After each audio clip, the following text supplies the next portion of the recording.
I'm back from some significant time away. It has been event season, and I've been extremely busy because of it. But now I'm back home, it's time to jump into some more Mortal Kombat, specifically something that spans the entire series, because I've missed it and it's been a while.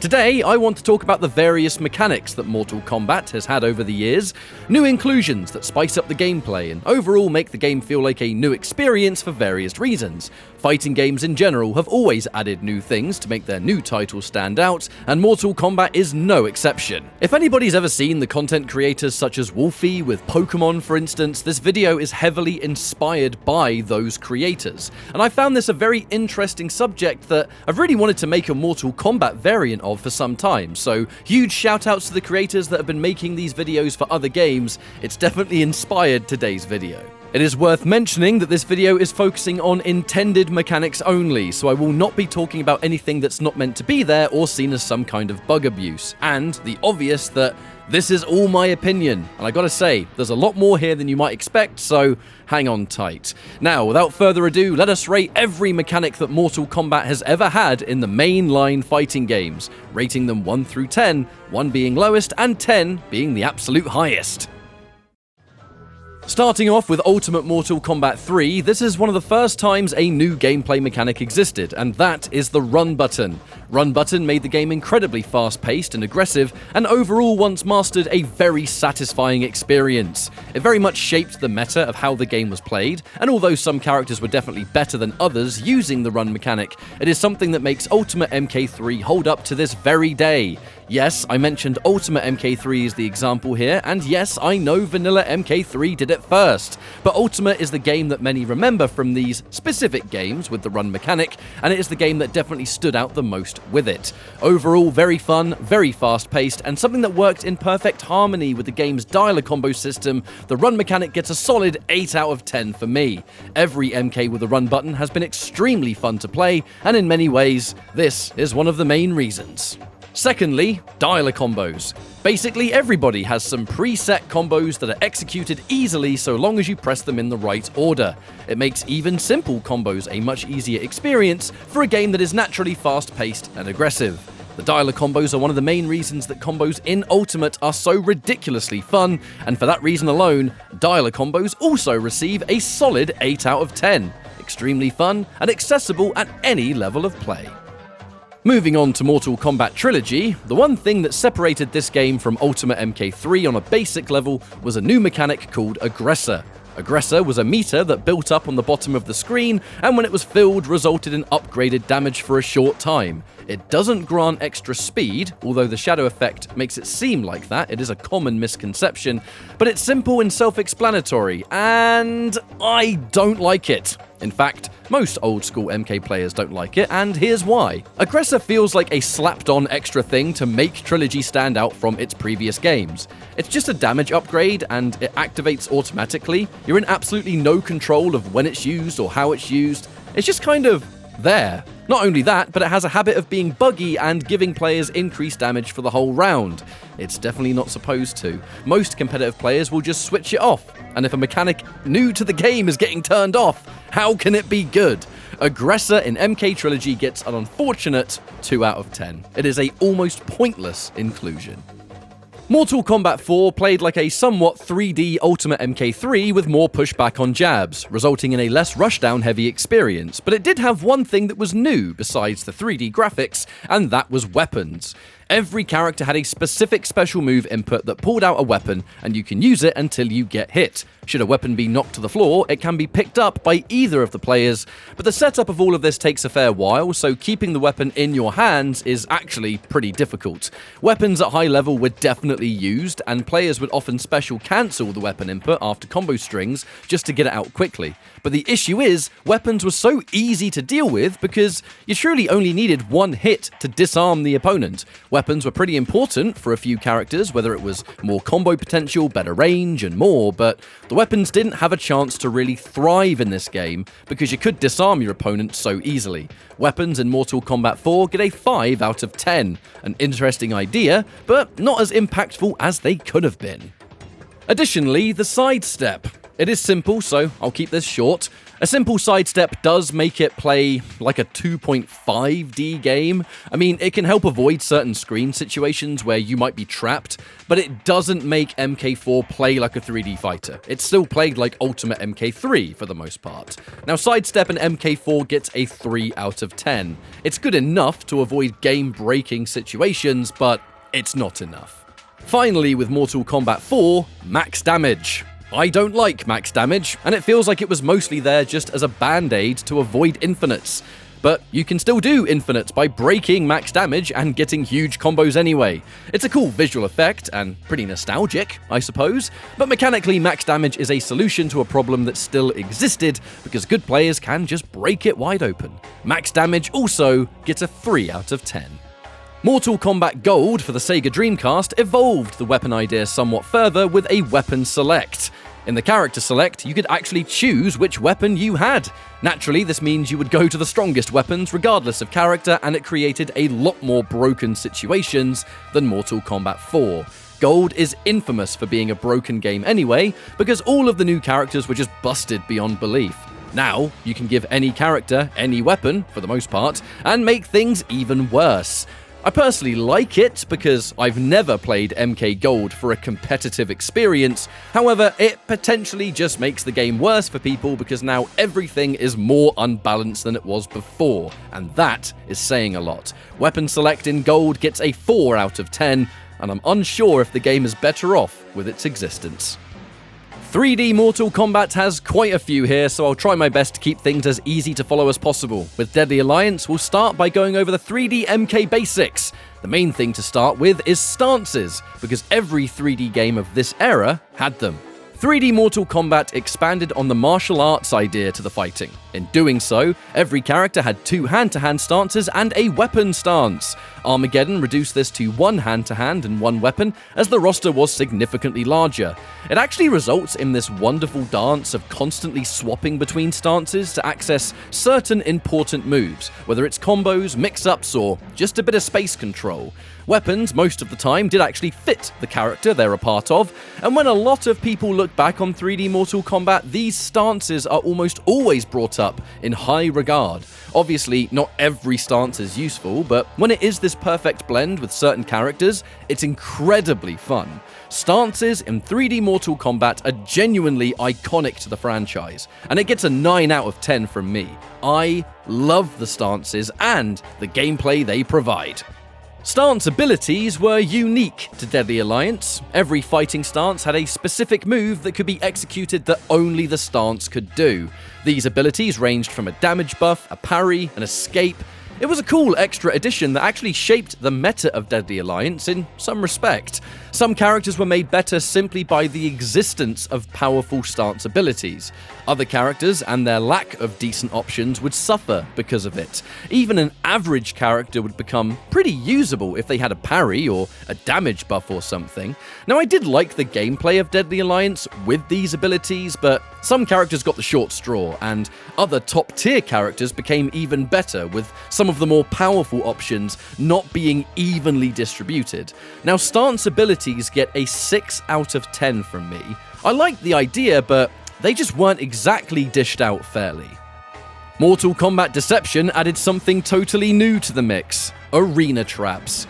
Like its competition in games like Soul Calibur, for instance, this game added the ability to ring out your opponent for an instant round win. And here's where some of you might be a bit divided, because I loved them, but mostly under certain conditions. Having a ring out with a Mortal Kombat twist is a great way to experience the game in some places. It evens the playing field with your more casual friends. It can mean anybody could, in theory, beat anybody, especially on a stage like Falling Cliffs, where the entire outside is a ring out zone. But at higher levels, this is where people are definitely divided. High-level players would play online and go to the conquest stages with no ring outs at all. The thing is, should you follow games like Soul Calibur and turn the round count to 3 wins instead of 2, ring outs automatically become less of a big deal. Plus, it adds layers to the gameplay where you're going to be super aware of where you are at all times. But that's a hypothetical that many players did not and have not done, so how do we rate it? Personally, I really liked them. They were exciting, silly, frustrating in the best way. For me, I'm going in with a 7 out of 10. damn solid, but far from my favorite addition. Armageddon had more than one mechanical change, and let's talk about the parry first. Back and block executes a parry. When successful, will stun the opponent. It's really simple and it does what you expect. Parry can be used at any time. You can even parry gaps in a block string if you want, and it has an extra bonus called the parry cancel. Doing an attack frames after the parry itself keeps the forward momentum and it lets you attack with more range. But I think that kind of comes under possible bug abuse, so I'm on the fence over whether I should mention this technique at all. However, the parry itself is self-explanatory, and it gives a defensive option for a game with some rather insane damage output. Parry gets a 5 out of 10, the definition of a simple addition that's neither broken nor underpowered. Air combat is the standout mechanic of Armageddon, and it's just really broken. You're either going to love this or hate this, but the fact that every character has a variety of air combo strings and can execute them after a launch, it's a cool idea on paper, but in execution, it just doesn't work so good. Almost everyone in the game has a way to turn these air combos into infinites, and even if it doesn't infinite, it's really stupid high damage. Air combat is generally one of the more infamous parts of Armageddon, and although I personally like it because I do not play Armageddon for its competitive integrity, a lot of people might be put off by this. Like, I want to give air combat a 7 out of 10 out of total bias because I love the extended combos, but I feel like I have to give it a 6 because it's just so broken. But nothing this fun can go any lower. Finally, with Armageddon, a Nintendo exclusive mechanic. The Wii version of this game allowed players to go into the almost wake-up state that all Armageddon versions have, but here you can do it on command.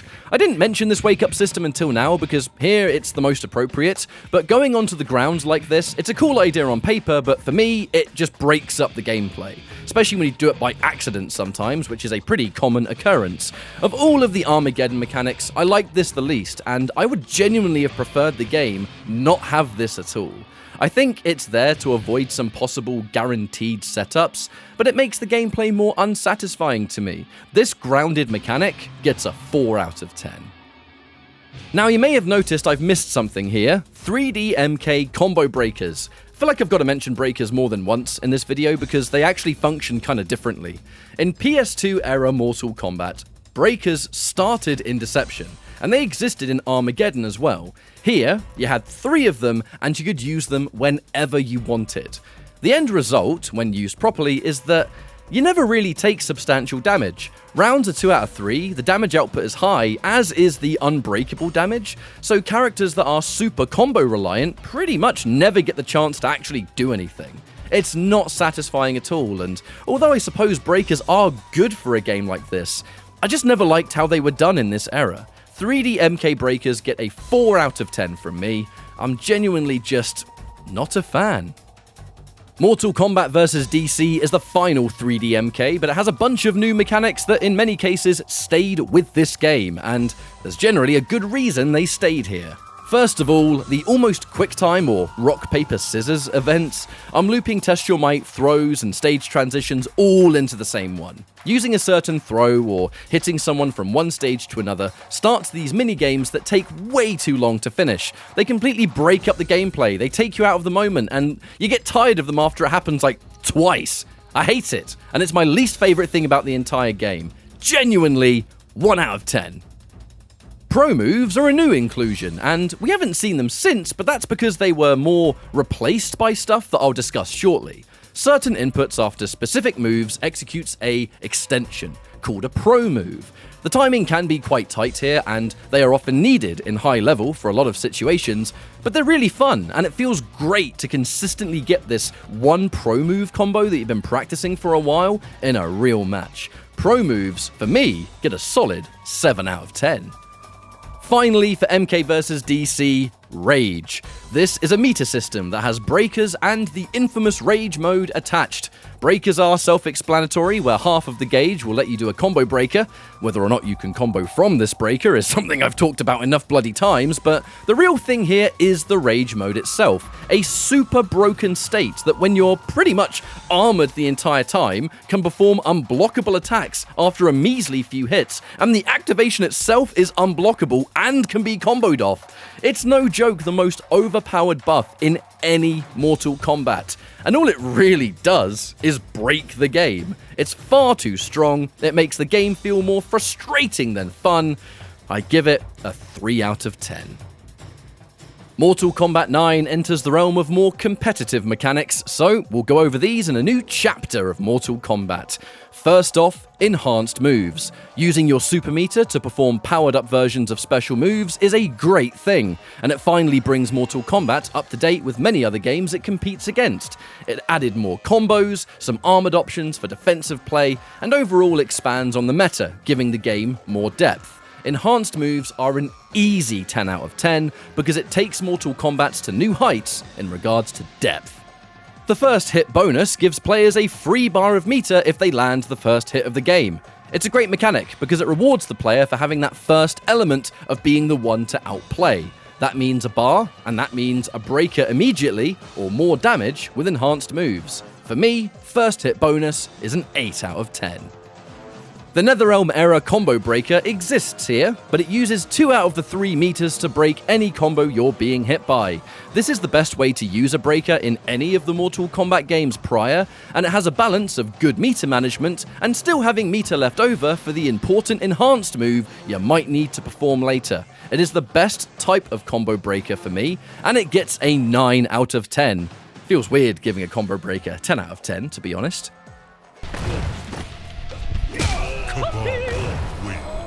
Oh, come on! No! I did it! I promise I did it! Oh, no! No! No! Oh! Oh my god! Oh my god, I did it, and it wasn't even a good uppercut. Oh my god, right. Yeah, I have forgotten what I wrote in the script for this. 8 out of 10, I think. The big super move of MK9 is the X-Ray, and it's the same in MKX, so I'll just cover it here. X-Rays take up all 3 bars of super meter, and unfortunately, it's not very good.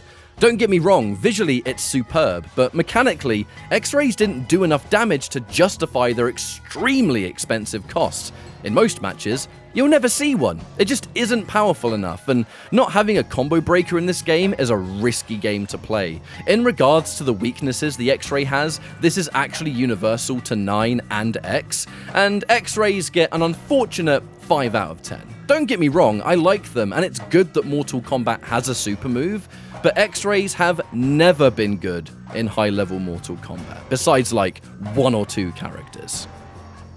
Mortal Kombat X has some new toys to play with. Let's see how they stack up. I feel like I should start with stamina first. It's tied to the run mechanic, which, to be honest, is the same rating as Ultimate MK3, because it results in the same fun, fast-paced gameplay. But the stamina meter that existed in 3 and 4 is definitely more important here, as backdashes and combo breakers are also tied to the stamina bar.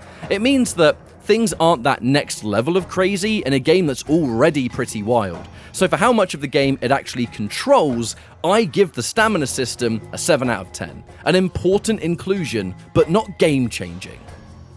Here we go though, variations. The one thing that makes MKX stand out on its own. Every character has 3 separately designed variations with 3 different move lists. It is fantastic. Being a character specialist and learning 3 ways of playing a character is extremely rewarding and very satisfying. It gave the game huge depth, so much tech to find, and it's by far the greatest thing about Mortal Kombat X. Variations get a well-deserved 10 out of 10, and I don't think I'm alone there.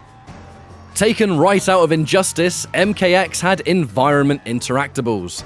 These could be escapes, mobility, projectiles, a bit of everything really, but to be honest, I hated them. I didn't like them in Injustice, and I don't like them here. It gave the stages a bit too much significance for a game like this, where if you're a character that needs like a corner escape or something, you'd only ever pick the one stage, It, to me, felt like it limited the variety more than it expanded upon it, and it always did just feel like an injustice mechanic in a game that it didn't really fit into. The same goes for MK11 as well. Interactables, for me, receive a 3 out of 10. It is personal bias, but I never liked what they did to the gameplay, I'm sorry. This one's simple. Block breakers. No thanks! Just as expensive as a standard combo breaker, and it works on block, right? But the timing is tricky, and you're spending all of your resources just to not lose one time. I guess it's good for like a desperate escape tool, but it's just rubbish, and some people often forget it's even in the game. It's way too much cost for something that still leaves you in a terrible situation. Remember, last breath didn't exist in this stage of Mortal Kombat. Block breakers are a hard 1 out of 10. It's one of the worst mechanics in the series history, I think. It might even be the most pointless. Meter burn throw being a restand is only good for super swaggy combos at the end of the game. That alone gives it a high mark for me, just because it gives players a chance to really show off after a good set. Mechanically, it's not that great because you can always tech these throws, and you're spending a bar of meter to set up a restand that might not even work. But just for the coolest combos it provides, I'm sure most, if not all, MKX players are happy it's there. A 6 out of 10. Doesn't do much for the gameplay, but damn is it stylish. MK11 has a lot of mechanics that stayed in MK11, and I think it's mostly because a lot of players frankly weren't a huge fan of how they worked. Myself included. There's going to be some low ratings here, but please don't take that the wrong way, it's just how I feel about the game overall. I can't show too much of these because YouTube, but Crushing Blow. It was a cool cinematic experience, but the reward of these KBs just encouraged frustrating play. So many of them being tied to counter hits or crushing highs or whatever. In my experience, players were a lot more mashy in this game because the reward of the KB was so ridiculous. I liked how they gave MK11 some identity, especially as it was a slower game than Mortal Kombat X, but I wasn't a fan of how the meta unfolded because of how they worked. Sadly, I feel like I give them a 4 out of 10. I'm glad they stayed in Mortal Kombat 11. Much like KBs, I can't show any of these because, again, YouTube, but Fatal Blow. A super move not tied to meter, and it becomes ready when you're low enough on health. I prefer these to X-rays, and I always have done. I know that might be controversial to some of you, but at least we actually see them in this game. But the thing I dislike about them in MK11 is how fast they are, how hard to punish they are, and how there's like no cinematic startup, so you can be pretty random with them in neutral. Funnily enough, a lot of the Fatal Blow issues were kind of fixed in Mortal Kombat 1, but they're just frustrating considering how easy they are to perform in this game.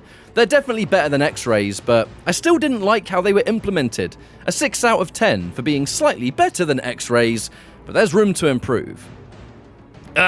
Something I think many people will agree on here, breakaways, and the fact that I don't like it. The combo breaker system was fine, didn't really need to be changed. Now I respect NetherRealm for trying something new here, but it just didn't end up being the most popular thing, did it? You can only break combos if you're in a juggle in MK11, so the unbreakable damage was really high. Armor breakers being added to the Aftermath patch was pretty cool, but some characters had awful armor breaks and others had busted ones. It cost all of your defensive meter to break. The biggest issue was how easily you could accidentally use a breakaway for a single juggle. The whole thing just made the gameplay experience more frustrating than fun, and I think it's one of my least favorite things to ever exist. I'm very much thankful that classic breakers returned in Mortal Kombat 1. Breakaway and the mechanics attached to it get a 2 out of 10 for me. I really wasn't a fan. Short hop for me is an easy 2 out of 10. I'm sorry, but they just didn't really do anything, and they only really worked online. Offline, we blocked those. Flawless block is a way of rewarding good defense timing and granting combos or plus frames. I prefer MK11 with this than without it, but the reward on Flawless block grew to become possibly a bit too strong. There wasn't much you could do to punish a Flawless block attempt, because it is just a block at the end of the day, but I did like how this meant you could save yourself from chip damage or punish people being too autopilot with their offense. The punishes are a bit too high in a lot of cases though, so it's definitely not perfect. Flawless blocks in Mortal Kombat 11 get a 5 out of 10. I really liked the idea, but again, I felt like there was a lot of room for improvement here, and it would be improved later. Speaking of defensive play, the wake-up system. Wake-up attacks being an invincible strike, a non-invincible launcher, a roll in either direction, the option to delay your wake-up. Every time you knock someone down, it became a guessing game over how they'd stand up. Most of your momentum, if not all of it, is gone. It was a situation that favored the defender, and it made pressuring someone on wake-up, in some cases, a major risk. It mostly led to offense being unsatisfying and something, again, a lot of players didn't seem to like very much. Personally, I give the wake-up system a 4 out of 10. Again, I'm glad it didn't return. Now, I feel like I've been going in on MK11 here, but I just genuinely wasn't a fan of quite a few of the mechanics. But here's one I loved: Last Breath. Chip damage is huge in Mortal Kombat, and it always has been. This game finally gave players a chance to survive what would usually be a game-losing hit. Depending on meter, you could survive up to 2 extra hits, where defensive meter is used instead of your health. This created clutch situations, it lessened the need to flawless block to stay alive, and it resulted in some of the most hype tournament moments the game has ever had. I loved it, and I was glad to see it come back in Mortal Kombat 1. Last Breath is a 9 out of 10 mechanic for me, to the point where other MKs probably would have benefited from having it too. However, back to something I'm not particularly keen on, the regenerating super meter. Again, I respect the attempt to try something new, but the regenerating meter made the game feel like something was missing, and that for me was old school meter management. Some characters regenerated meter like mad, and some characters were really dependent on offensive or defensive meter, and you couldn't do much to make it regenerate the way you wanted. I just didn't like it much, so sadly regenerating meter gets a 4 out of 10. I mean, it worked as intended, but I just didn't like it. Finally, with Mortal Kombat 11, the customizable loadouts. I really liked this feature. It was like MKX, but you had more customization into your gameplay experience, creating all of these different loadouts, basically. I mean, that is exactly what they are, for your favorite characters. New ways to play, new matchups to develop. It was my favorite thing about MK11. But it wasn't perfect. The biggest issue with this was the best characters in the game had so many options to choose from, whereas the weaker characters couldn't make optimal loadouts due to the slot allocation. Or they had moves that just kinda sucked, but overall the idea was really cool. I'd have loved to have seen custom moves be the competitive standard day one, but I am glad we eventually went into that direction. Now, customizable variations in MK11 are an 8 out of 10. Could have maybe done with one more patch to balance them, but I absolutely loved the idea. Finally, with MK1, a lot of these mechanics are from previous games, and they don't need as much explaining, as the ratings are very much the same, I think, but we're going to do a couple regardless. First of all, the cameo system. I know it's a mechanic that definitely divides the audience, but I really like it. Mostly because we get to see so many old school characters that we may never have seen otherwise. The Shujinkos, the Darius, the Movado even. It's allowed so many 3D characters to return, and I don't know if we'd have seen them otherwise. Additionally, I really enjoy how they can change how a character plays so severely. Cameos make more of a competitive impact than the characters themselves right now, and I guess that was always going to be the case with a game that has assist mechanics. But obviously, the balance isn't quite there yet. The game isn't even a year old, and only a handful of cameos are dominating tournaments. That is not a good thing. But I'm fairly optimistic with patches, and I hope that this system can be taken to new heights the more the game develops. Cameos right now get a 7 out of 10. I love putting my favorite characters together. It creates some super fun combos and setups, but as of this moment, it just needs a bit more further balancing. I'm a little bit unsure on up block. I like that it's there, and it makes jump attacks more risky, certain overheads more risky as well, but something about it feels a little more like, I don't know, perhaps there should be more risk attached to it. Baiting an opponent's up block by empty jumping and having them neutral duck your throw attempt just feels bad overall, but I think the positives of this outweigh the negatives. Up block for me gets a 6 out of 10. I feel better about it being there, I think, but I don't know if it's fully realized just yet. Fatal Blow and Combo Breakers act the same way here, and although they have slightly different requirements and properties to things like MK11 and Mortal Kombat X with the breakers, I think my overall rating on them remains the same. Fatal Blows are better in MK1 because they do have the cinematic now and you can actually combo break them. I think overall with all of these mechanics, the stuff that I favoured have been the major gameplay hooks. The customization, the variations, all of the significant stuff that adds much needed depth and layers to the franchise is the stuff that I've personally resonated with the most. The stuff that's a little bit more above the middle of the pack can lie with some of the more experimental mechanics that aren't for everyone, but maybe I just so happen to have enjoyed some of them. Talking about maybe an air combat from Armageddon, for example. But the stuff that I generally haven't liked across the franchise are stuff that may be a bit too experimental for my tastes. Stuff that just provided a slow experience, frustrating options, and if I found myself having less fun with the mechanics, I feel like I naturally gave them a lower rating. So things like the run mechanic, large combo options, interesting layers added to the mechanics of the game, that is the stuff that I've enjoyed the most, and stuff that has taken me out of that fun and provided more frustration, that is kind of where I have put things on the lower end. Obviously, talking about the more useless mechanics, that is where the 1 out of 10s and the 2 out of 10s have lied. But overall, I hope you found this an interesting experience. I have very much enjoyed going over these games and really thinking about what I do and do not like. It's very rare that I get to do this, and I hope you enjoyed this video. Thank you for watching, and I will see you next time. Take care.